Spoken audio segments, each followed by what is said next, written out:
Hi, this is Bob Swan. We're going to do a video today of driving an RV up and over Teton Pass. This is the pass that connects Victor, Idaho to Wilson and Jackson Hole, Wyoming. Why we're doing this video is that this is a pretty steep mountain pass. In fact, it's one of the steepest ones in the Rocky Mountains at 10% grade. So there's some really good tricks to tell you about how to drive it and not do damage to the vehicle and to keep yourself safe. Just outside of Victor, there is a sign that we're coming up upon here, and if there's any restrictions, we'll tell you there. Sometimes it will close it to trailer traffic, other times chains are required, but in the summer, more than likely it's not going to be an issue. About 3 miles after you cross into Wyoming from Idaho, you're going to see that there is a parking for chain up only. And this is kind of your warning that the pass now changes and it's going to get steep. What I recommend in going up is, if you're in an automatic transmission vehicle, just slow down because you're going to need to for the curves. But your vehicle will downshift as it feels necessary on the way up. Basically, driving uphill is not hard on your vehicle. Now, you don't want to floor it the entire way up. Just take your time. Don't make your engine work too hard. But it's really not that hard on your vehicle. Not nearly as hard as going down is. We are almost towards the top, or to the top of Teton Pass. I have a car behind me, so I'm going to pull over and let him pass, which is a very nice thing to do etiquette-wise if you're in an RV. Okay, he's by me now. And now we have a great view of Jackson Hole. If you're driving an RV, you need to pay attention to driving right here. It's not that steep for about the first half of a mile here, but still you probably should downshift once. The key to going downhill is to not have your brakes hold you back, it's to have the car hold you back. And this vehicle here, it looks like second gear is the place to be.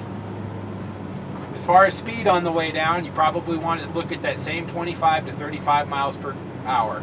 And it's kind of the same thing as on the Idaho or the west side of the pass, in that it's very, very curvy for the first couple of miles, and then there's a couple straightaways that are still steep towards the bottom. So pump the brakes once again if you need to slow down, and do it when in a straightaway before curve. There you can see on the straightaway before the curve, I pumped the brakes a couple times again, letting it go around the corner. On this next curve, I'm going to do the same thing in the straightaway, pump the brakes a couple times, and let it roll around the corner. Last mile or so, you might be able to shift up one gear. Right now I'm going about 45 and I'm running a little bit more RPMs than I'd like, but the steepness is not quite as bad from here on out. So I'm going to go up just one gear and still let the vehicle just roll and the engine slow it down.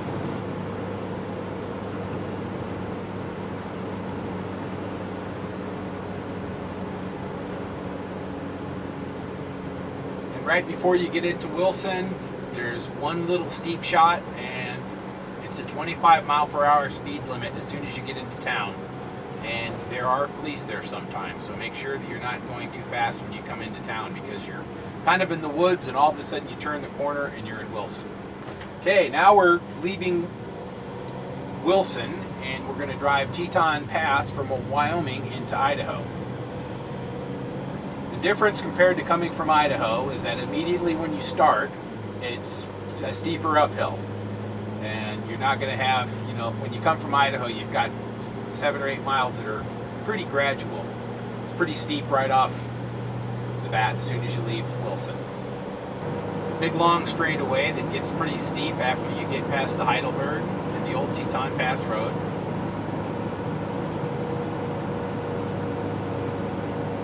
Gosh, this thing does so well going up this. Here we see an RV that maybe he didn't put the brakes on, but he stopped for some reason. He might just be enjoying himself, but you never do know. You see a lot of people that don't do this correctly, and these tips I'm giving you are really going to make it a lot easier on whatever vehicle you're driving over the pass.